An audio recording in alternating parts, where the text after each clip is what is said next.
Hi guys, welcome back to our channel. In this video I will show you a couple of ideas how to cable manage your PC case. As you can see, this is the final product of our work. In this video I will show you how to achieve this.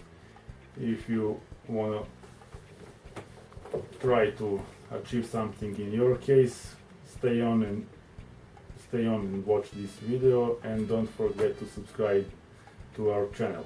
So let's start. The tools that we used for our project are nylon cable ties or zip ties in multiple colors, so you can do some beautification.